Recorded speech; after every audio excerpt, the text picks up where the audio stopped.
সুন্দর মসজিদ আছে, এক তলার কাজ শেষ হয়ে গিয়েছে, 2 তলার কাজ চলিতেছে। আপনারা দয়া করে কথা নেবেন, 10 টাকা, 5 টাকা, 50 টাকা, 100 টাকা, যে যা পারেন সেটা দেবেন। এই দুনিয়ায়, এই জামানায় সব কিছু ধ্বংস হয়ে যাবে, পবিত্র আল্লাহর মসজিদ ঘর কোনোদিন ধ্বংস হইবে না। সবাই বলেন আলহামদুলিল্লাহ। তখন যে যা দেয়, দানকারীদের মাতা পিতা সুখে রাখেন কবরে।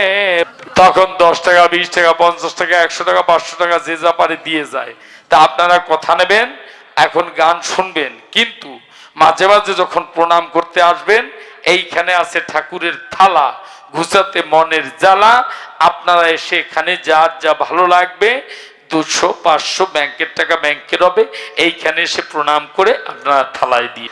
আমার বিপক্ষে সরকার মশাই যিনি, তার কথা আমি টানি, কবি মানুষ সরকার গান গাইতে গাইতে বুড়ো হয়ে গেল তাই, কিন্তু সময় সম্পর্কে কোনো বোধ জ্ঞান জন্মে নাই। মানে বুড়ো দামরা যদি তোলাইয়ে দেয়, আবালে ডক হয় না, অবস্থা হয়েছে তাই। এই নামে এই নামে এই নামে ওর মনে কথা শেষ হয় না, চিন্তা করে যে ও তো এর ফলে তো ফাঁকা, আর তো আর ভাবো না, কষিয়ে যায়। ও আমারে বিড়াল বানিয়েছে, বিড়াল বানিয়ে ভগবানের সাথে আলোচনা করিয়ে আমারে নিংড়াইয়ে গেছে। তা তুই তো আমারে নিংড়াবি, নিংড়ানের আগে মনের ভাবো তোর দেহের এমন জায়গায় আসর দিয়ে যাব, যাতে তুই জনম ভরিয়ে 160টা বিয়ে করার পরেও একটাও জন্মাতি না পারি, সে কাম সারিয়ে দিয়ে যাব। তা কথা নেবেন। আজকে শেষের দিনের গান ভোলি সভা বিদ্যমান। আমি নাগরদীবাসীকে তথা কমিটির বাবুদেরকে, প্রবাস দাদা সহ যারা আছেন তাদের সবাইকে প্রণাম জানাচ্ছি। আপনারা কথা নেবেন, আশীর্বাদ করবেন, আশীর্বাদ করবেন নববৃন্দাবনবাসীকে, আশীর্বাদ করবেন এই বাড়িতে, যে বাড়িতে গান হচ্ছে সবাইকে, সবাই সবার জন্য দোয়া করবেন, আশীর্বাদ করবেন। আমরা যেন ভালো থাকি, আমরা যেন সুন্দর থাকি, ভালোভাবে যেন সেই জায়গায় পৌঁছাতে পারি। কর্তা নাম ধরেছে কি? শ্যামানন্দ পরিব্রাজক। পরিব্রাজক ইংরেজি কি? আপনারা অনেক ছাত্ররা আছেন, টুরিস্ট। তাহলে টুরিস্ট কারা? টুরিস্ট কি কালী ভক্ত হয়? না, টুরিস্ট মানে পরিব্রাজক। এরা কি করেন? এরা সমস্ত বিষয় নিয়ে রিসার্চ করে, যেই জন টুরিস্ট বলে জানবে এবং বুঝবে টুরিস্ট সেই জন। তো উনি আজকে কালী ভক্ত হয়েছে। ওর ঘর ছিল, সংসার ছিল, মা ছিল, বাবা ছিল, স্ত্রী ছিল, পুত্র ছিল। নিজের ঘরের গর্ভধারিণী মাকে দেয় না ভাত, বাবাকে দেয় না ভাত, আর বাহিরে এসে দক্ষিণেশ্বরে কালী কালী করো। কোন কালী তোমাকে কৃপা করবে? কোন কালী কৃপা করবে বলতে পারো আমাকে? যারা নিজের ঘরের মাকে যত্ন করে না, মা কালী জীবনেও তাদের কৃপা করবে না। কি সঠিক কিনা? মায়ের চরণ তলে স্বর্গ।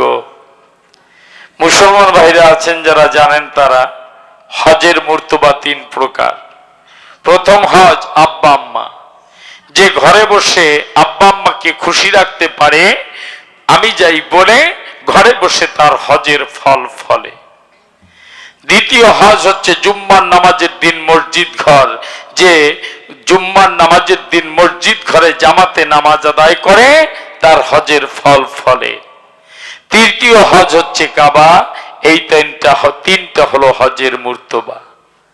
মা আগে না বাবা আগে? মায়েদের বলবো না, বাবাদের বলবো। এই জগতে আমাদের মা আগে। ভূমিকা বাদ দিয়ে বলা দরকার, আমি তিমির সরকার।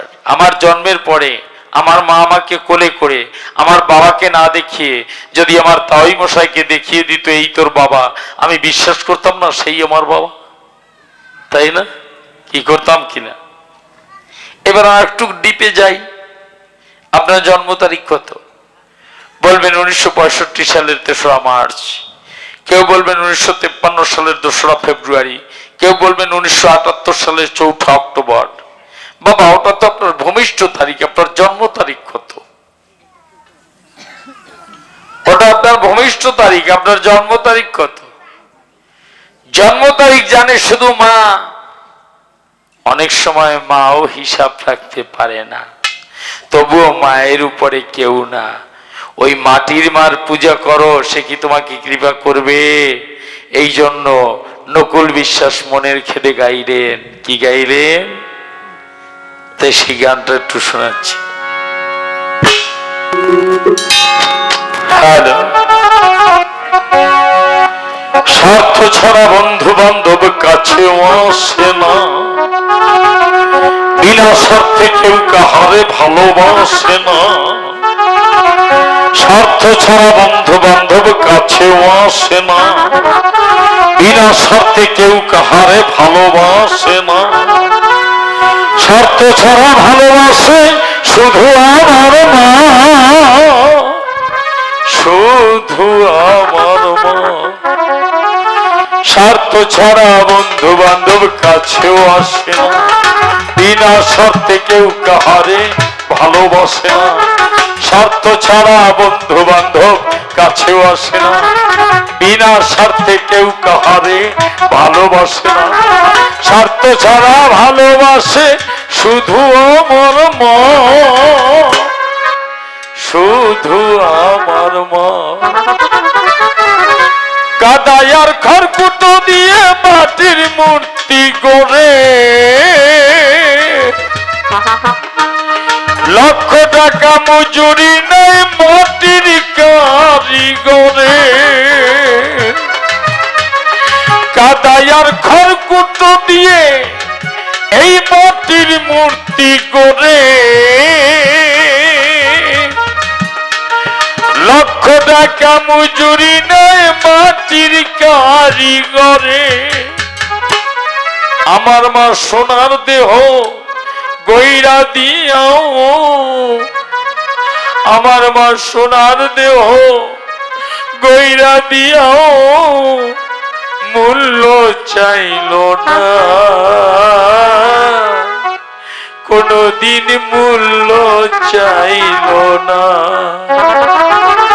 স্বার্থ ছাড়া বন্ধু বান্ধব কাছে আসে না, বিনা স্বার্থে কেউ কাহারে ভালোবাসে না। স্বার্থ ছাড়া বন্ধু বান্ধব কাছেও আসে না, বিনা স্বার্থে কেউ কাহারে ভালোবাসে না। স্বার্থ ছাড়া ভালোবাসে শুধু আমার মা, শুধু আমার মা। শিশু 1 বছর কৌটোর দুধ খেলে হিসেবটা পাকা, খরচ হয়ে যাবে তোমার কয়েক লাখ টাকা। শিশু 1 বছর কৌটোর দুধ খেলে হিসেবটা পাকা, খরচ হয়ে যাবে তোমার কয়েক লাখ টাকা।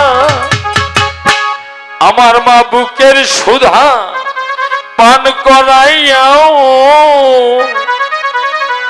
আমার মা বুকের সুধা পান করাইয়াও পয়সা চাইল না,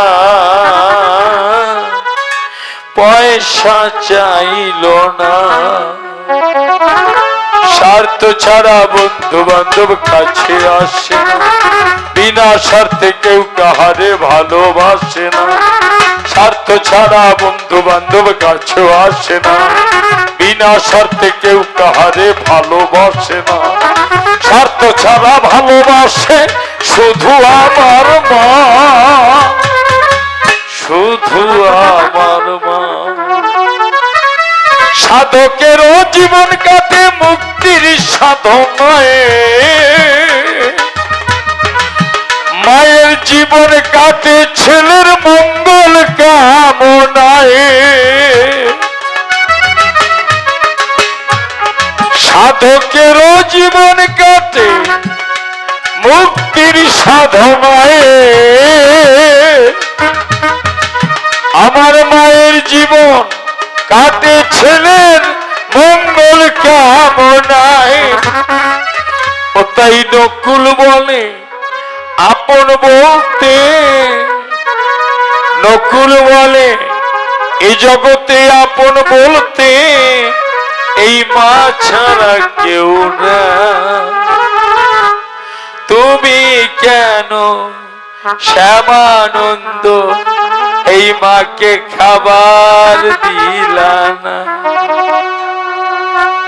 কাজটা কি ভালো করেছে? যে মা বাবার যত্ন করে না সে যদি ডাক দিয়ে কয় মা বাবা ভাত পায় না, এ হারামজাদা তুই তোর মা বাবারে ভাত দিস না কেন? আর প্রশ্ন করতে করতে চিন্তা করি এই বুঝি থামে, এই বুঝি থামে, এই বুঝি থামে, আর থামে না। ওর যে কয়টা আছে সে কয়টা করতেছে, দাঁড় করিয়েও করতেছে, এ বিলে করতেছে, ও বিলে করতেছে, হিসাব মতো করতেছে। পাতা বড় করি বাংলে কি হবে? দেওয়ানির একটা বরাদ্দ আছে, আছে না? বাবু 10 লাখ টাকা দেন, রাস্তায় যেই বের হয় অমনি পয়সা চায়, এ টাকা দাও, এ টাকা দাও, এ টাকা দাও। ওই জালার ছোটে স্ত্রী ছেলে মেয়ে নিয়ে বাবার বাড়ি ছোট, কর্তা বাড়ি একা ঘরে আছে, খুলে বলি সবার কাছে। একদিন উকিলের পাল্লায় পড়ছে। এক উকিল বলছে কথা নিবি? কোন কায়দায় আমারে 500 টাকা, তোর নামে তো কেস হয়ে গেছে, বলি তোর কাছে কোন কায়দায় আমাকে 500 টাকা দিতে পারবি? মনে আছে ভাবো, তোর 10 লাখ খালাস করে দেবো। ঠিক আছে, আগে খালাস তো করো, এরপরে কথা ধরো, ব্যবস্থা এক ব্যবস্থা হবে, দেখা যাবে। ডাক দিয়ে বলছে শোন, তোকে কোর্টে উঠানো হবে, জেরা করা হবে, আমি যা শিখিয়ে দেবো কথা নিবি, তুই শুধু তাই বলবি। তোরে বিপক্ষের উকিল যা জিজ্ঞেস করবে তুই বলবি ফসর ফসর ফস। এ যে কোন বিধানে এই বাংলাটা আছে সেটা আমি কিন্তু পাইটাই নাই, আপনারা পেয়েছেন কিনা জানি না। উকিলের যা কস শিখাইয়ে দিছে ফসর ফসর ফস। এইবার জজ সাহেব বসে আছে, খুলে বলি সবার কাছে। বিপক্ষের উকিল বলছে তুমি কি এনাদের কাছ থেকে 10 লক্ষ টাকা ধার নিয়েছিলে? কয় ফসর ফসর ফস। তোমার নাম কি, কবে কত তারিখে ধার নিয়েছিলে? কয় ফসর ফসর ফস। পক্ষের উকিল উঠিয়া ডাক দিয়ে বলতেছে দেখেন মাননীয় জজ সাহেব, জজ এ হচ্ছে পাগল, দেখেন পাগল, ও টাকা দিয়ে করবে কি? ও পাগল। বলছে তুমি একটু বসো, আমি একটু পরীক্ষা করি। জজ সাহেব যিনি ডাক দিয়ে বললেন তিনি, বাবা তোমার নাম কি? বলছে ভাসর ভাসর ভাস। তোমার বাবার নাম কি? কয় ভাসর ভাসর ভাস। চিন্তা করে জজ, ওরে সর্বনাশ, এত বড় পাগল আমি একজন জজ, আমার দিক বড় চোখ করিয়ে কয় ভাসর ভাসর ভাস। জজ চিন্তা করে এই পাগল এনে সেই জায়গায় কোর্টে হাজির করছে, খালাস। সাথে সাথে বেরোইও তো দৌড় দিছে, ও তো আঠা দিছে, উকিল পেছনে পেছনে দৌড়াচ্ছে। আমার ভাষ্য, উকিল তুমিও ভাসর ভাসর ভাস। তোমার ভাষ্য, তোমার ভাষ্য ভাসর ভাসর ভাস। কি বিক্রম দাদা আসছে নাকি? নমস্কার, প্রণাম জানাই সবার পায়। আপনাদের এই অঞ্চলে 3 জায়গায় গান করেছি। গত মাস প্রভাস দাদার আওতায় গান করেছি, আদর যত্ন পেয়েছি। কদিন আগে গোয়াল বাতান আমাদের সভাপতি দাদা বিক্রম দাদার আন্ডারে গান করেছি। 3 দিনে কয় টাকা দেবো না, 50,000 টাকা বায়না, 2,000 টাকা পাঠাইছে। দেওয়ার সময় দিছে 50,000, আর 2,000 আগের কত হয়? 52,000। এইবার বলছে এতে হয় না, আর 3,000 দেওয়ার দরকার, দেশে আর 3,000, কত হয়? 55,000। ওনার সাথে আর এক ভদ্রলোক ছিল, কয়েক যাতায়াত ভাড়া গাড়ি ভাড়া যা বাড়ছে, তেলের দাম দেওয়া আর 3,000, কত হয়? 58। এরপর কইছি আর 2,000 বাকি রাখবেন কেন? কয় 60 বাড়াইতে 8 দিলাম, এই 2,000 সামনের বছর বায়না হোক বা না হোক দিলাম আর 2,000।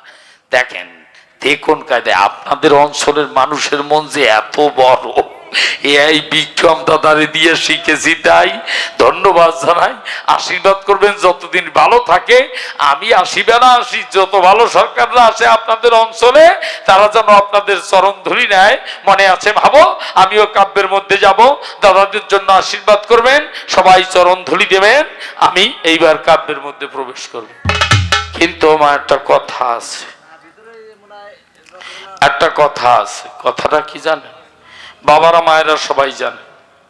আমি একটা কথা বলি, এই বাংলাদেশে টেকনাফ থেকে তেঁতুলিয়া পর্যন্ত এমন কোন ডিস্ট্রিক্ট নাই যে আমি তিমির সরকার আমার এই ঠেঙ্গার চরণ পরে নাই। ভারতকে বনগাঁ, শিয়ালদা, হাসনাবাদ, শিয়ালদা, কেনিং, শিয়ালদা, রানাঘাট, শিয়ালদা, বর্ধমান, শিয়ালদা, উত্তরপ্রদেশ, চেন্নাই, মহারাষ্ট্র, গুজরাট, আন্দামান দ্বীপপুঞ্জ, নেপাল, নেপালের কাঠমান্ডু, মহেশতরণী, আগ্রা, তাজমহল, দিল্লি, নয়াদিল্লি, সমস্ত জায়গা ঘুরে দেখেছি। সব জায়গা ঘোরা হয়ে গেছে, খুলে বলি সবার কাছে। কিন্তু লজ্জা, ঘৃণা, ভয় তিন থাকিতে নয়। যতটুক ঠাকুর ঘুরিয়েছে ঘুরলাম, দেখলাম। কিন্তু দেখবেন কোন রাস্তায় গেলে বাসে, লঞ্চে, সব জায়গায় মুসলমান ভাইরা কিন্তু ডাক দিয়ে বলে, দেখছেন না কি বলে, এই যে ভাইরা পাশে একটা সুন্দর মসজিদ আছে, এক তলার কাজ শেষ হয়ে গিয়েছে, 2 তলার কাজ চলিতেছে, আপনারা দয়া করে কথা নেবেন, 10 টাকা, 5 টাকা, 50 টাকা, 100 টাকা, যে যা পারেন সে যা দেবেন। এই দুনিয়ায়, এই জামানায় সবকিছু ধ্বংস হয়ে যাবে, পবিত্র আল্লাহর মসজিদ ঘর কোনোদিন ধ্বংস হইবে না। সবাই বলেন আলহামদুলিল্লাহ। তখন যে যা দেয়, দানকারীদের মাতা পিতা সুখে রাখেন কবরে। প্রবাসটা কই? হবে হবে হবে হবে। আচ্ছা, তখন 10 টাকা, 20 টাকা, 50 টাকা, 100 টাকা, 500 টাকা, যে যা পারে দিয়ে যায়। তা আপনারা কথা নেবেন, এখন গান শুনবেন, কিন্তু মাঝে মাঝে যখন প্রণাম করতে আসবেন, এইখানে আছে ঠাকুরের থালা, ঘুষাতে মনের জ্বালা।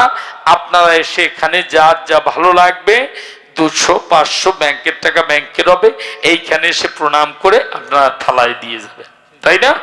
ভালো, তাই গান নষ্ট করবে না।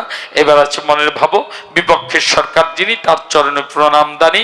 আস্তে আস্তে তার প্রশ্নগুলোর মধ্যে গিয়া আমি জবাবগুলো এক এক করে ধরে দেওয়ার চেষ্টা করব। তাই বলি সভা বিদ্যমান, প্রথমে একখান ধোয়া গান গেয়ে আমি আমার আলোচনা শুরু করছি। জয় জয় রাধা গোবিন্দ, হরি প্রেমানন্দ, হরি হরি বলো।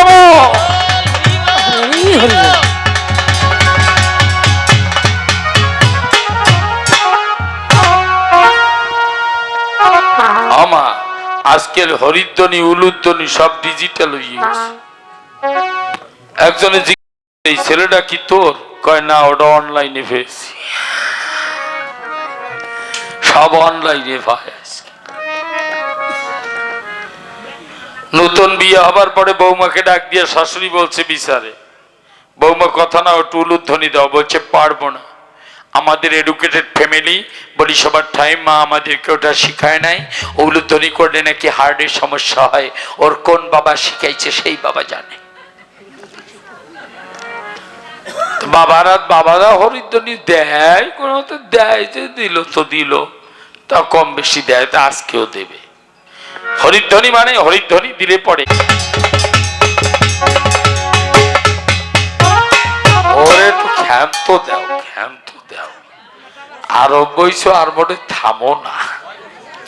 হ্যাঁ আমা, ওই সমস্ত ব্যাং ট্যাং কিছু হবে টবে না। ওটা একটু ভয় দেখালাম, ভয় না দিলে তো ধর্ম হয় না। তবে হ্যাঁ, বাচ্চা মেয়ে, কিশোরী মেয়ে, যুবতী মেয়ে, যে মায়ের সন্তান হয়েছে ওর আর কায়দা নাই, ওই মা। যে মা বুড়ি হয়ে গেছে ও মা। প্রত্যেক মায়ের 2টো করে সন্তান জগতে, এই পৃথিবীতে সবার হবে। কি হবে? জ্ঞান নামক পুত্র হবে, ভক্তি নামক কন্যা হবে। এই জ্ঞান ভক্তি অন্তরে নিয়া যখন গুরুমন্ত্র জপ করিয়া কৃষ্ণ নামের মধ্যে গিয়া প্রেমানন্দে মত্ত হবে, রাধা গোবিন্দ হৃদয়ে সে দর্শন দিবে ভালো, ভক্তে ভক্তের চরণ ধরি নেবে ভালো। রাধা গোবিন্দ প্রেমানন্দে হরি হরি।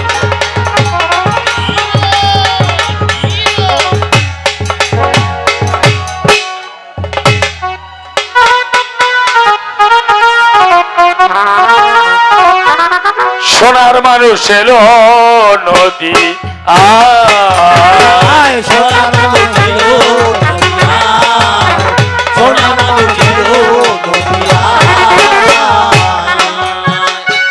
ওরে এই মানুষ সেই ব্রজের মানুষ, ওরে এই মানুষ সেই ব্রজের মানুষ।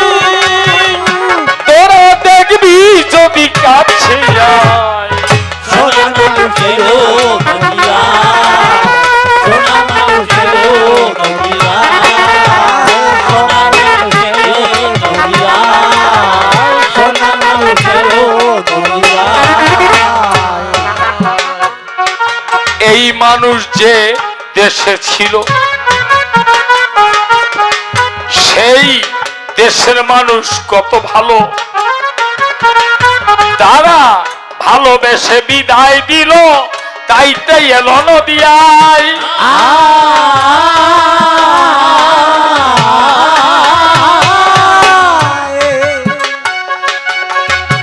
ও সে মুখের আরাধনী করে,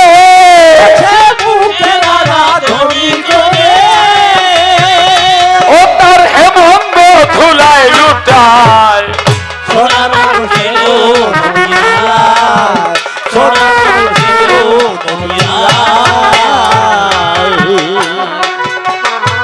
লক্ষ্য রাখবেন, অবতার মা লক্ষ্য রাখতে হবে। বাবুরা এত টাকা দিয়ে সরকার আনে কেন? আমরা কবি সরকার আনবো কেন? যে জিনিসগুলো না জানি, এই অজানা তত্ত্বগুলি তাদের কাছ থেকে শুনবো বলে আমরা সরকারদের এনে কবি গান শুনি বসে গানের স্থলে। অবতার, অবতরী, অবতীর্ণ, এবং তার অবতারের মধ্যে ভাগ আছে ভক্তাবেশ অবতার। তাই স্বয়ং মহাপ্রভু যিনি, ইনি হলেন ভক্তাবেশ অবতার।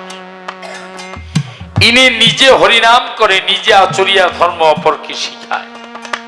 ভাই নিতাইকে নিয়া আমি যাই প্রকাশিয়া, দাঁড়ে দাঁড়ে গিয়া পায়ে ধরে মধুর হরিনাম বিলায়। বলছে একবার হরি বলে আয় ধুলায় গড়াগড়ি দিয়ে, একমাত্র ভক্তের চরণ ধুলি তুলে নিয়ে পারের করি কুড়িয়ে নিতে চাই। তাই স্বয়ং মহাপ্রভু নিজে সোনার অঙ্গ ধুলায় গড়াগড়ি। এখন প্রশ্ন হলো কেন দেয়? একদা গোলক ধামে রাধা কৃষ্ণ আপন মনে একটা বনের সৃষ্টি করলেন, তার নাম চম্পক বন। চম্পক ডালে ফুটিয়াছে ফুল, দেখিয়া রাধারানীর প্রাণাকুল। রাধারানী ডাক দিয়া গোবিন্দকে কয়, বন্ধু দয়াময়, ওই ডালে ফুল ফুটেছে, খুলে বলি তোমার কাছে, কথা নাও আমাকে ফুল পাড়িয়া দাও। গোবিন্দ মনে করে খাটি, হাতে ধরে শক্ত লাঠি, লাঠি দিয়ে ফুলকে যখন আঘাত করতে যায়, রাধারানী ধরলেন গোবিন্দের পায়। বন্ধু করি মানা, শক্ত লাঠি দিয়ে কোমল ফুলে আঘাত করো না, কেননা তোমার লাঠির আঘাতে যদি একটা ফুলের পাপড়ি ভেঙে যায়, ভাঙা ফুল যেমন স্বামীর চরণে পূজায় লাগে না, ভাঙা ফুল দিয়ে গুরুর চরণে পূজা করা যায় না, ভাঙা ফুল দিয়ে গোবিন্দের চরণেও পূজা করা যায় না, ঠিক তদ্রূপ দেহের যৌবন ফুল যদি ভেঙে যায়, বাসি হয়ে যায়, ওই ফুল দিয়েও আর সাধন ভজন হয় না। এটা মুসলমান ভাইরাও জানে, শরীয়ত বিধান মোতাবেকে আছে জানা, শুনে হবেন খুশি। একজন বৃদ্ধর ইবাদতের চেয়ে একজন যুবকের ইবাদতের জোর অনেক বেশি, কারণ যা করার তা সময় থাকতে করো, সময় গেলে সাধন হবে না। এবার গোবিন্দ লাঠি ফেলে দিয়া আমি যাই প্রকাশিয়া, বলছে ডাক দিয়া, গোবিন্দ বলছে রাধে বলি নির্বিবাধে, উঠো আমার কাঁধে। রাধারানী কি আর বসে থাকে? গোবিন্দের কাঁধে উঠে গেলে রাধারানীর ডান পা গোবিন্দের মাথায়, বাম পা কাঁধে। রাধারানী গোবিন্দের মাথায় উঠে ফুল পাড়তে যাচ্ছে, বাম হস্ত দিয়ে ডাল ধরেছে, ডান হস্ত দিয়ে পুষ্প চয়ন করতে যাচ্ছে। এই পূজারী রাধারানী ফুল পেরে পূজা দিবি কোথায়? গোবিন্দের পায়। পূজারী রাধারানীর পা কোথায়? গোবিন্দের মাথায়। এরই নাম প্রেম, এরই নাম ভালোবাসা। কৃষ্ণের এক নাম কানাই। কখনো কায়া আছে মানে দেহ আছে, কখনো দেহ নাই। যেই রাধারানী বাম হাত দিয়ে ডাল ধরেছে, এমন সময় কৃষ্ণ কি করেছে? রাধারানীর চরণের নিচ থেকে উধাও হয়ে গেছে। যখনই উধাও হয়ে গেল, রাধারানী ডাল ধরে ঝুলে রইল। এমন সময় রাধারানী কি যেন কি বলতে যায়, আর মুখ থেকে লালা যুক্ত হয়ে এক একটা গোগলা বেরিয়ে গিয়ে কিছু দূরে গিয়ে বাস্ট হয়ে দুই দুই অক্ষরে একটা নামের সৃষ্টি হয়। গোলক ধামে রাধারানীর বদন হতে 16টা গোগলা বেরিয়ে গিয়ে বাস্ট হয়ে 16 নাম 32 অক্ষর। হরে কৃষ্ণ কৃষ্ণ কৃষ্ণ হরে হরে, হরে রাম রাম রাম হরে হরে, এই 16 নাম 32 অক্ষর সৃষ্টি হয়ে আকাশে বাতাসে ধ্বনিত হতে লাগলো, রাধা গোবিন্দ প্রেমানন্দে হরি হরি বল।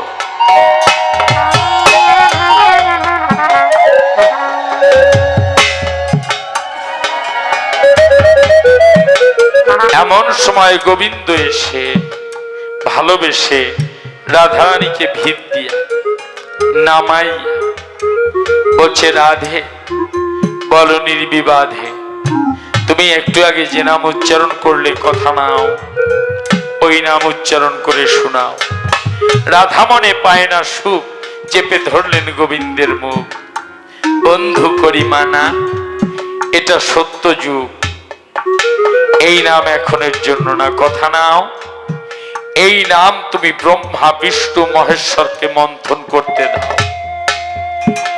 এই নাম যখন ব্রহ্মা বিষ্ণু মহেশ্বর মন্থন করলো, 16 নাম 32 অক্ষর মন্থন করে 2 অক্ষর পেল কি, হ আর রি, হরি নামের আবিষ্কার হলো। হরি, হরি শব্দের অর্থ কি? হাকারে হিঙ্গল বর্ণ স্বয়ং কৃষ্ণ, রিকারে আত্মা শক্তি ময়িং রাধা। 2 অক্ষর হরি নামের মধ্যে এই অনন্ত কোটি ব্রহ্মাণ্ডের দেব দেবী সহ রাধা কৃষ্ণ সবাই বাধা। বলছে এই নামগুলোকে গোপনে রেখে দাও, সত্য যাবে, ত্রেতা যাবে, দাপর যাবে, কলিযুগ যখন আসবে, মনে আছে ভাবো, এই নাম কলির যুগে গীতার দ্বাদশ যজ্ঞ লাগবে না, একমাত্র নাম যজ্ঞ শ্রেষ্ঠ হবে। যেখানে এই নাম যজ্ঞ হবে, অন্তরে দেখো ভেবে, শুধু মানুষ নয়, সমস্ত পশু পাখি এই নামের ধ্বনিতে উদ্ধার হয়ে বৈকুণ্ঠবাসী হয়ে যাবে। ভালো আমার রাধা গোবিন্দ প্রেমানন্দে হরি বল হরি বল।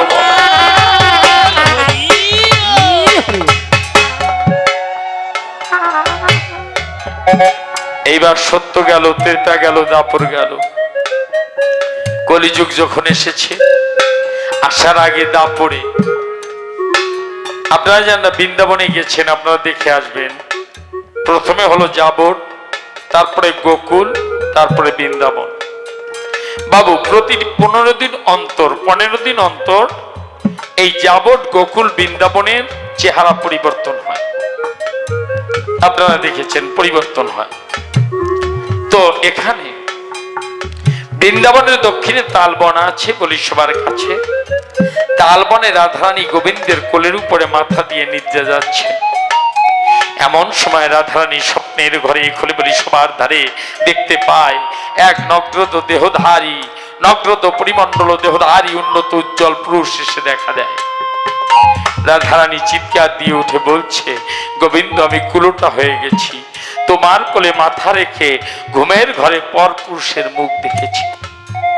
যদি স্বামী স্ত্রী পাশাপাশি শুয়ে থাকে, স্বামী যদি ঘুমের ঘরে পরনারীর মুখ দেখে এবং কামনার ঘরে, তাহলে তার মহাপাপ।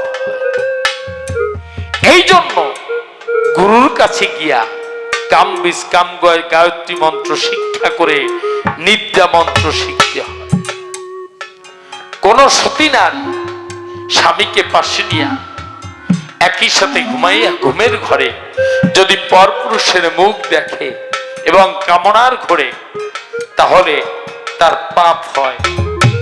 এই জন্য হরিনাম নিয়া, কৃষ্ণ নাম নিয়া, যে নাম গুরুদেব দেবে ওই নাম নিয়ে ঘুমাতে হয়। কত বড় বিপদ! ও গুরু নিন্দা করে গেছে, এ গুরু সে গুরু, এই গুরু, ব্যবসা চলছে ইত্যাদি ইত্যাদি। আচ্ছা তুমি গুরু, গুরু মেলে শতে শতে, শিষ্য মেলে কয়জনা? তুমি দয়া করে শ্যামানন্দ আমাকে একজন খাঁটি শিষ্য দাও। বাবু আপনি কালকে উঠে গেছিলেন, আমার খেয়াল আছে, কারণ যে প্রশ্ন ছিল তার কোনো জবাব ঠিক মতো পান নাই, এই জন্য উঠে গেছিলেন। আমি স্পষ্ট ঠিক পেয়েছি, কিন্তু জবাব দেওয়ার সময় ছিল না, এই জন্য দেই না। আজকে বসেন, যদি সারা রাত লাগে প্রকাশ করি 6:30 তো টেকেরার থেকে গাড়ি পর্যন্ত চলবে না, অসুবিধা নাই। ঘটনা হলো একজন শিষ্যের মতো শিষ্য আমাকে দাও। তুমি কি শিষ্য হতে পেরেছো যে গুরু নিন্দা করছো? শিষ্য গুরু করো জেনে আর শিষ্য করো ছেনে। আগে শিষ্য হওয়ার মতো মন তৈরি করতে হয়। মনে আছে ভাবো, সব আলোচনা ক্রমান্বয়ে প্রশ্নগুলোর জবাব তোমাকে দিয়ে দেব, কিন্তু একটু ধৈর্য ধারণ করে তুমি নেবে, শ্রবণ করে শুনে নাও, কাজে লাগবে। এমন সময় গোবিন্দ ডাক দিয়ে রাধারানীকে বলছে, রাধা তুমি কুলোটা হও।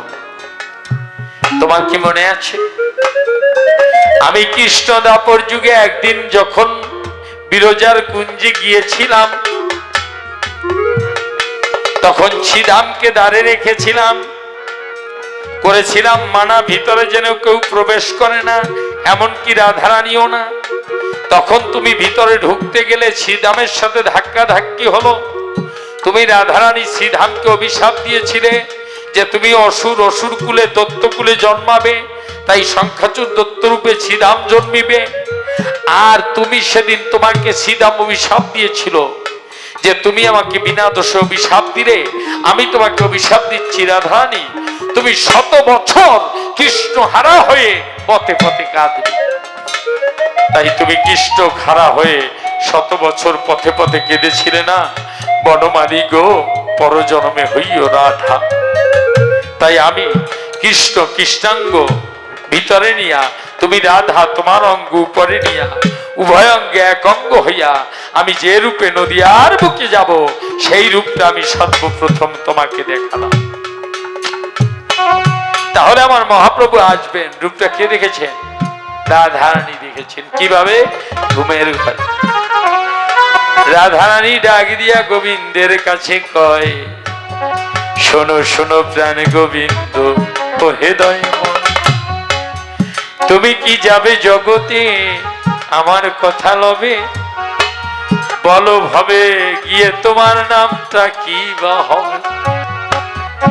গোবিন্দ বলছে, হর গৌরীর বহুদিনের আশা, পেতে এই জগতে আমার বড় ভালোবাসা।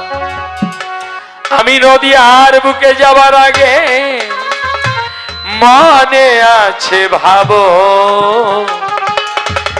আমি এক পূর্ণিমায় চাঁদের মধ্যে উদিত হইব। আমি নদিয়ায় যাবার আগে এক পূর্ণিমায় চাঁদের মধ্যে উদিত হব। হরগৌরী থাকবে কৈলাসের চূড়ায়, ওখানে বসে চাঁদের মধ্যে আমার রূপ দেখবে। মনে রাখবেন, যাকে গৌর পূর্ণিমা বলা হয়। হরগৌরী বসে আছে কৈলাসের চূড়ায়, হঠাৎ চাঁদের আলো দ্বিগুণ বেড়ে যায়। হর বলে, ওগো গৌরী, বলি তোমার ঠাই ওই কার রূপ আমি জানিবারে চাই। গৌরী বলে, ওই রূপ আমার জানা নাই। হর বলে, আমরা উহার নাম দিতে চাই। গৌরী বলে, আমার মনে আছে বটে ভাবো, আমি আমার নামের প্রথম অর্ধেক দেব। হর বলে, আমার শেষের অক্ষর কি বাকি রাখিয়া দিব। তাই গৌরীর গৌ, হরের র, এই হলো গৌর।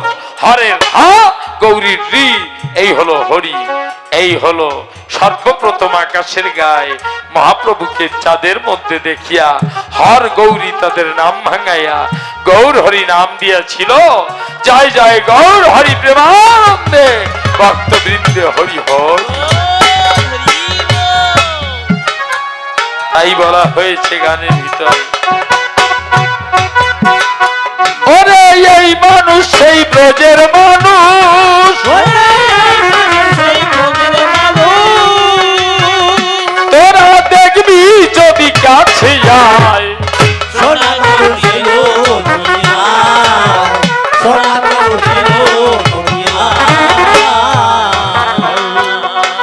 পাপা হত জীবের তরে, নিজ নিজে মাথা মুন্ডন করে নাম বিলায় সে দারে দারে পায়ে ধরে নাম দিয়ে যায়।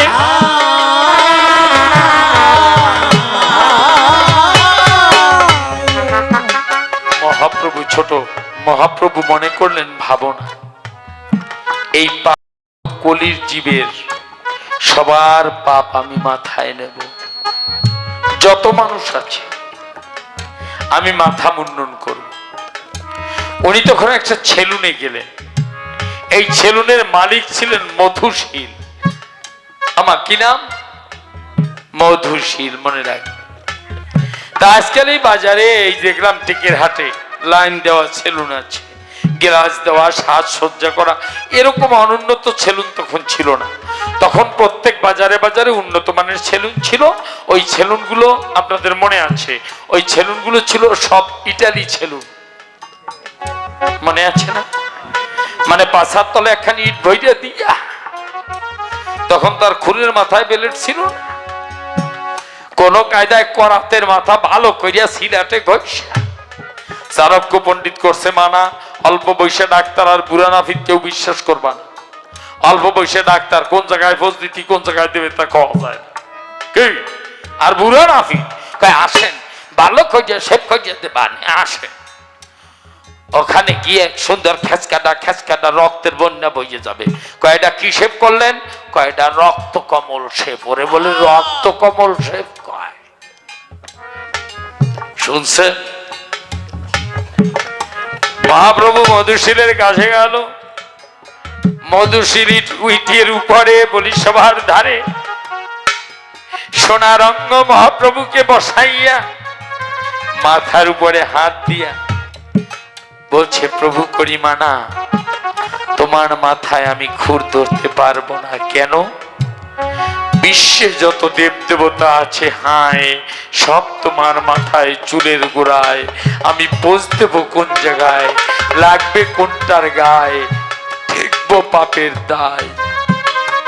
মহাপ্রভু বলছে একটা তালু আর একটা ব্রহ্ম তালু কথা নেই, যেখানে রাধা গোবিন্দের যুগল মূর্তি আছে ওইটুকু বাদ দিয়া বাকিটুক দিয়ে কামাই, ওইটুক বাদ দিয়ে বাকিটুক কামাই দিল। ওইখানে রাধা গোবিন্দের জ্যোতি আছে, তার একদম জ্যোতি। নারীর কাছে টিকি না না টিকি, তাই এর নাম টিকি।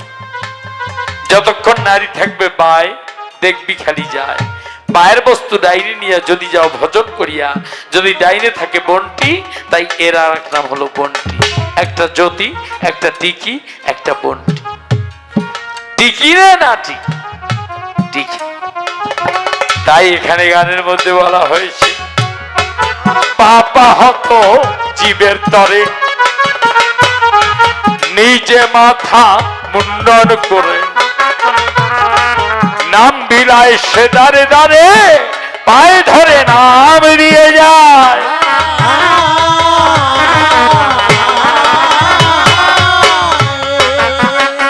ও সে মুখের রাধনি করে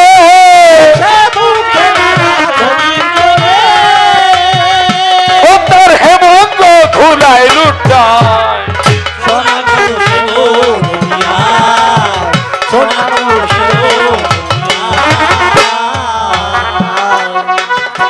মহাপ্রভু রাধারানীকে কথা দিয়েছিল, শোনো শোনো প্রেমের গুরু তোমায় বলছি ভালো, তোমার ঋণ সুদিবারে নদী আতে যাব,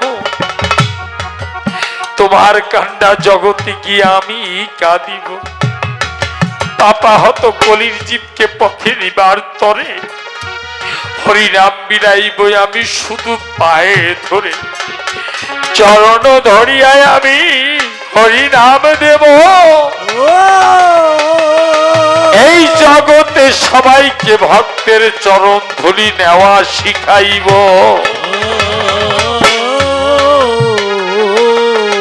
যে ধুলি পরপারের করি মনে আছে ভাবো, আমি নিজে যদিও লোকে বলবে ভগবান, বলি তোমার বিদ্যমান, আমি ভক্ত হয়ে জগতের মানুষকে ভক্তি শিক্ষা দেব। তাই একটা প্রশ্ন করেছে, তোমরা দুই ভাই দুই দলে, আমরা যাবো কোন দলে? চরণ ধরে করি মানা। সবাই তোমরা নিতাইয়ের দলে যাও, আমি গৌর, আমার দলে কেউ এসো না। তোমরা নিতাই ভজ, নিতাই ভজ, নিতাই ভজলে গৌর পাবে, গৌর ভজলে গৌর পাবে না। আমার নিতাই কাকে বলে? তুমিও নিতাই, মায়েরাও নিতাই, বাবারাও নিতাই। নিতাই কোনো ব্যক্তি সত্তা নয়। হ্যাঁ নিতাই, গুরু যা দেয় আমি নিতাই, তাই হয় নিতাই। নিতাই কেমন করে হয়? এক ভদ্রলোক তৎকালীন যুগে 10টা টাকা নিয়ে আমি যাই প্রকাশিয়া, গুরু খুঁজে পাচ্ছে না। ওদিকে এক চোর, কপাল খারাপ, 3 দিন চুরি করতে যায়, 3 দিনই তারা খায়, বাড়িতে ছেলে মেয়ে না খাওয়া অবস্থা। তাও নদীর ওপারে ফাঁকা জায়গায় 3 রাস্তার মোড়ে বট গাছতলায় বসে জিমাস। ঘুম তো আসে, 3 দিন তারা খেয়েছে।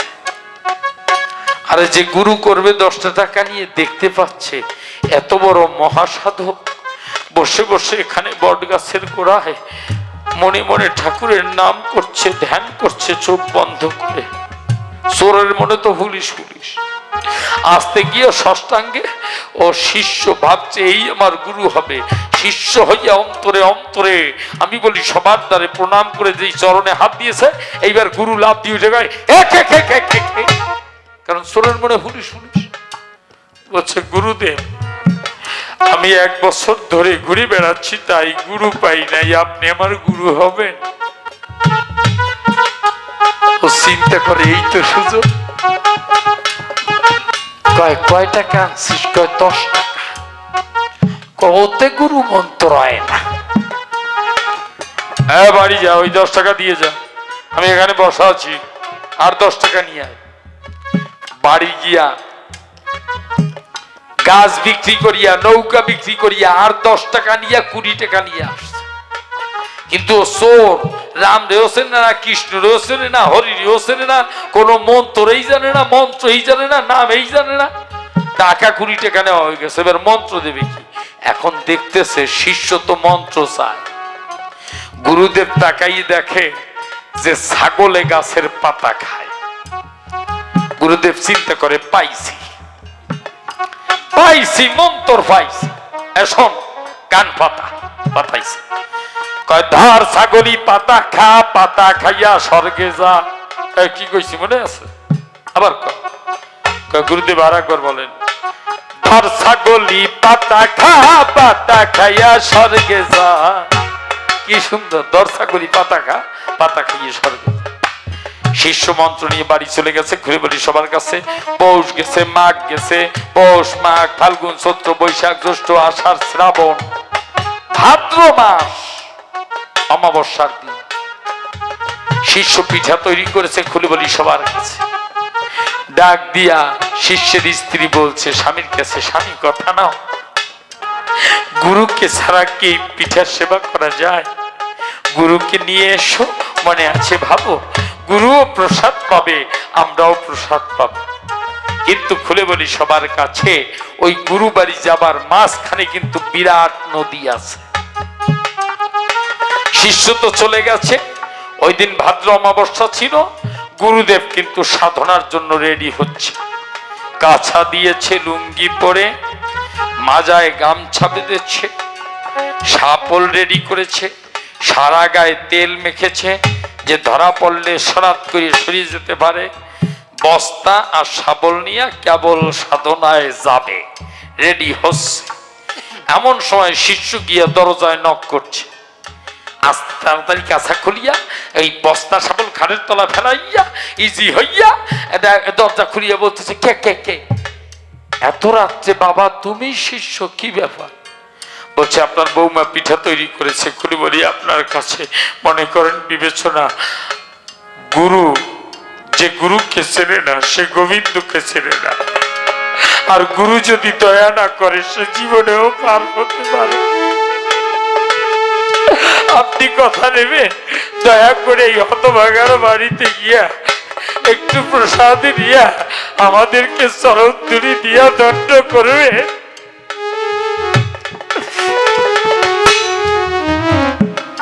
গুরুদেব ভাবছে মাঝে এত বড় নদী আছে, নিশ্চয় নৌকা ঢুকা নিয়ে আসছে। এইবার যে নদীর কিনারে গিয়েছে, শিষ্য আগে আগে গুরু মন্ত্র জপ করে দরছা করি পাতা খা পাতা খাইয়ে স্বর্গে যা এই বলতেছে, আর জলের উপর দিয়ে হেঁটে যাচ্ছে। গুরুদেব চিন্তা করে, ওরে সর্বনাশ, আমার মন্ত্রের এত জোর তা তো আমি জানি না। ওই গুরুদেব পেছনে বসে ওই জলের মধ্যে পা দিয়ে আস্তে আস্তে নামতেছে আর বলতেছে দরছা গুলি পাতা খা পাতা খাইয়ে স্বর্গে যা। যে পা নামে সেই পা তলায়, যে ঠুক নামে সে ঠুক তলায়, তলাতি তলাতি এই পর্যন্ত গেছে, নাক ঠুক জাগানো আছে। কয় শিষ্য বাবা আমাকে ধর। শিষ্য অকস্মাৎ বাড়িয়ে দিল হাত। গুরুদেব যখন শিষ্যের হাতে হাত দিল, সাথে সাথে জল থেকে শূন্য হয়ে শিষ্যের হাত ধরে ওপার এপার থেকে ওপারে চলে গেল। ওপারে গিয়ে শিষ্যকে বলছে, বাবা আমি একজন চোর, আমি গুরু না, আমি সারা জীবন চুরি করেছি, তোকে ঠকিয়ে পয়সা নিয়েছি, বাবা কথা নিবি? আজ থেকে আমি তোর গুরু না, তুই আমার গুরু। যেদিন এপার থেকে ওপারে যাবি, আমাকে তুই আমার হাত ধরে ওপারে পার করে নিয়ে যাবি, ওপারে পার করে নিয়ে যাবি। আমি মানুষ না রে, আমি অমানুষ। বলছে গুরুদেব, গুরুদেব এই জগতে গুরুদেব ভক্তদেরকে দিতে দিতে কিচ্ছু থাকে না,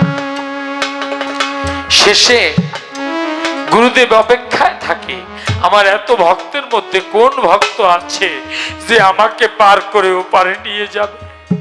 ও নিজেই একটা কথা বলেছে, বোঝে না যে কথাটা কোথায়। স্বয়ং ঠাকুর রামকৃষ্ণ পরমহংসদেব নিয়ে জীবনের হিসেব, গিরিশ ঘোষ তার ভক্ত, তার ক্যান্সার নিয়ে রামকৃষ্ণ ঠাকুর নিজে চলে গিয়েছে। একে বলা হয় গুরুদেব। দেখেছো, ভক্তদেরকে দিতে দিতে কিছু থাকে না। তুমি একজন আগে ভালো শিষ্য হও, গুরু খুঁজে পাবা। এছাড়া আজ থেকে আমি তিমির সরকার হয়ে একটা অনুরোধ জানাচ্ছি, করি মানা কখনো কোথাও গুরু নিন্দা করবে না।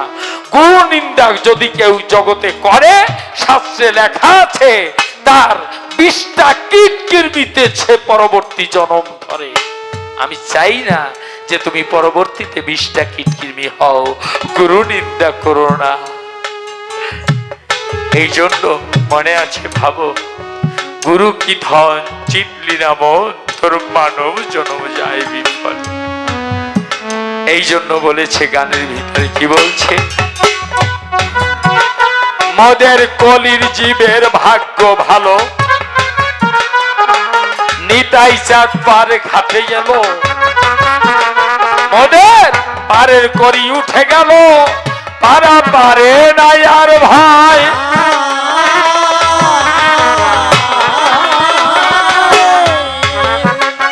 এদিন তিমির কেন পরে রলি,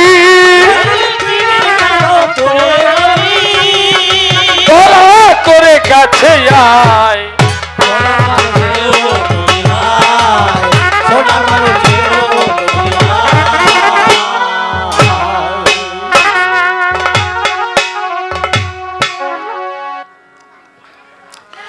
ভক্তদিগের চরণতরী সর্বাগ্রে শিরে ধরি যাব আমি স্বীয় ভূমিকায়। আপনারা আছেন যারা নীরব হয়ে থাকবেন, তারা মনোবাসনা যেন সবার পূর্ণ হয়। অনুষ্কা সরকার আমার বলা দরকার, ছোট্ট ছোট্ট মামনি এসে ভালোবেসে 100 টাকা করেছে দান। জীবনে যেন বড় হয়, সুশিক্ষিতা হয়ে বুঝাই কয়ে মা বাবার সম্মান রাখতে পারে, 10-এর মধ্যে একজন হতে পারে, গোবিন্দ ভক্ত হয়, এটুকু শক্তি দিয়ে দয়াময়। তার কাটার সিংহাসনে বসানো হলো, দর দর করে রক্ত ঝরলো। কাটার মুকুট মাথায় দেওয়া হলো, দর দর করে রক্ত ঝরলো।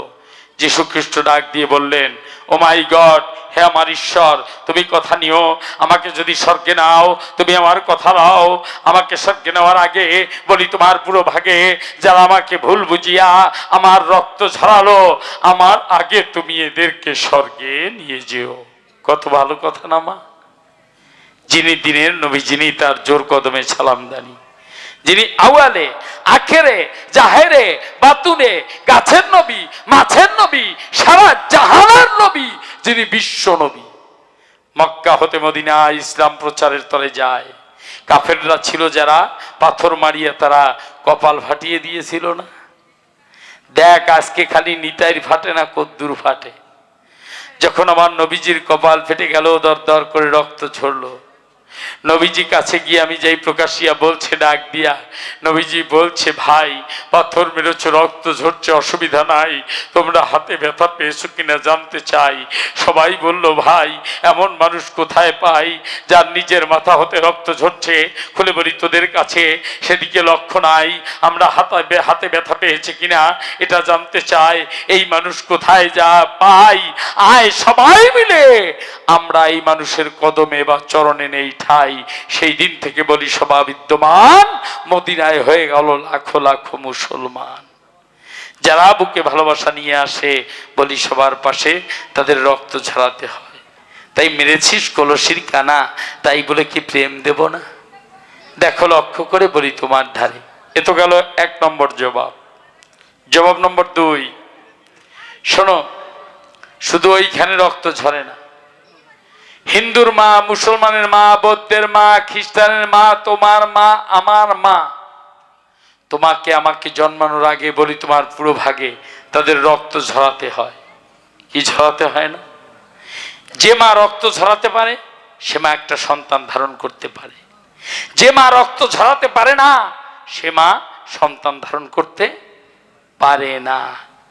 এই জন্য শ্যামানন্দ, তোমার মনে রাখবে আনন্দ, তোমার মা তোমাকে জন্ম দেবার আগে বলি তোমার পুরো ভাগে তারও দেহ হতে রক্ত ছড়াতে হয়েছিল, কেননা রক্ত ছড়ানো না হলে সন্তান ধারণ করতে পারে না। গেল 2য় জবাব। এইবার 3য় জবাব। আগে জানতে হবে, অন্তরে দেখো ভেবে, এই তেতার লক্ষণ যে ছিল এই কলিযুগে স্বয়ং নিত্যানন্দ সেই রল। রামচন্দ্র বনে যায়, কথা কব মিথ্যা নয়, সীতা তাহার সঙ্গে যায়, লক্ষণের সাথে যায়। হ্যাঁ, আমার খোকন দাদা যিনি তার কথা আমি টানি শুভ সাউন্ড নিয়ে এলেন, তিনি অন্তর্নয় ফাঁকা দিল 100 টাকা, গোবিন্দ ভঙ্গি বাঁকা ঘুরা ভাগ্যের চাকা রয় না যেন ঠেকা, তার সার্বিক যেন মঙ্গল হয়। হে গোবিন্দ দয়ময়, তুমি কথা নিও, তার সর্বাঙ্গীন মঙ্গল করে আরো উন্নতি করিয়া প্রেমের দেশে পৌঁছে দিও। তাই দেখেন, লক্ষ্য করে বলি সবার ধারে, যখন সীতা বনে গিয়েছে, রাম তার সঙ্গে আছে, রাম বনে গিয়েছে, লক্ষণও সাথে আছে। রাবণের বোন শূর্পণখা ছিল, আপনারা জানেন ভালো, অনেকবার আগে বলেছি, আবারও শুনেন ভালো। কাছে আসিয়া রামকে দেখিয়া পাগল হলো। আমার কারো রূপ দেখে পাগল হওয়া কি অন্যায়? বলতো, এটা কি আইনে আছে? আমার কথা বলো না। কারো রূপ দেখে পাগল হওয়া কি অন্যায়? অন্যায় না। যদি অন্যায় হতো তাহলে এই কথাটা হতো না। তুমি সুন্দর তাই চেয়ে থাকি প্রিয়, সে কি মোর অপরাধ। তুমি সুন্দর তাই চেয়ে থাকি প্রিয়, সে কি মোর অপরাধ। শূর্পণখা রাবণের বোন ছিল, রামের কাছে গিয়া পাগল হলো, ডাক দিয়ে বলছে, রাম প্রকাশী আমি তোমায় ভালোবাসি। রাম বলছে শূর্পণখাকে, খুলে বলি তোমার বাকে, আমার সাথে সতী সীতা আছে, তুমি কথা নাও, একটা নারী হয়ে একটা নারীর কপাল পোড়াতে চাও? বলছে চাই না, তোমার ভাই লক্ষণ এসেছে তাই, তারও তো চেহারা সুন্দর, তার সাথে কেউ নাই, তারে ভালোবাসতে যাই। রাম মনে মনে ভাবছে, যাও টের ভবানে, কারণ লক্ষণের রাগ বেশি। কেন? লক্ষণ আগের জন্মে স্বয়ং নাগরাজ ছিল, তাই তার ফুসফুস করার স্বভাব ছিল। লক্ষণের কাছে গিয়ে যেই বলছে, ডাক দিয়া, লক্ষণ প্রকাশী আমি তোমাকে ভালোবাসি। লক্ষণ ধরিয়া তরবারি বা অশ্বি শূর্পণখার নাক কাটিয়ে দিল। ওই কাটা নাক নিয়ে আমি যাই প্রকাশিয়া, যত রক্ত ঝরলো ওই কাটা নাক নিয়ে যাই প্রকাশিয়া রাবণের কাছে গিয়ে ডাক দিয়ে বলল, দাদা আমি লক্ষণকে ভালোবাসতে গেলে সেই 12টা বলি খুলে ধরে আমার নাক কেটে দিয়েছে। খুলে বলি তোমার কাছে, তুমি এর বিচার করবা না? সাথে সাথে বলছে, শূর্পণখা বোন আমার কথা শোন, তুই লক্ষণকে যখন ভালোবাসতে গিয়েছিলি তোর বুকে কি ছিল কোনো কাম কামনা? দিয়ে ধর্মের দোহাই বলছে, তাই আমি লক্ষণকে যখন ভালোবাসতে যাই তখন আমার বুকে কোনো কাম কামনা ছিল না। সাথে সাথে রাবণ অভিশাপ দিল, আমি তেতার রাবণ, জীবনে যদি একদিনও করে থাকি সাধন, আমি অভিশাপ দিলাম এই তেতার লক্ষণ কলিযুগে গিয়া নিত্যানন্দ রূপে জন্মাবে। সেদিন হরিনাম মুখে থাকতেও আজকে তোর নাক কেটে যে কয় ফোঁটা রক্ত ঝরিয়েছে, মাধার কাঁধার আঘাতে সেই কয় ফোঁটা রক্ত ঝরবে ঝরবে ঝরবে, হরিনামেও ঠেকাতে পারবে না। তাই মহাবৈষ্ণব রাবণের অভিশাপ ছিল, তাইতে দুর্ঘটনা ঘটে গেল। কিন্তু এক কার্যে নানান কার্য করিতে সাধন, এই জগতে আসে যত অবতারগণ। নিত্যানন্দর কাঁধে সাদা উত্তরীয় ছিল, কপাল ফাটিয়া যখন রক্ত ঝরিল, ঠোঁটে আসিয়া যখন নাম মিশ্রিত হয়, ওই রক্ত সাদা কাপড়ের উপরে যখন পড়ে যায়, আপনা আপনি শিরোনাম 32 লেখা হয়ে গেল। ওই দিন হতে নামাবলীর সৃষ্টি নিত্যানন্দের কাঁধে হলো। তাই নামাবলী প্রীতি প্রমানন্দে ভক্তবৃন্দে একবার হরি হরি।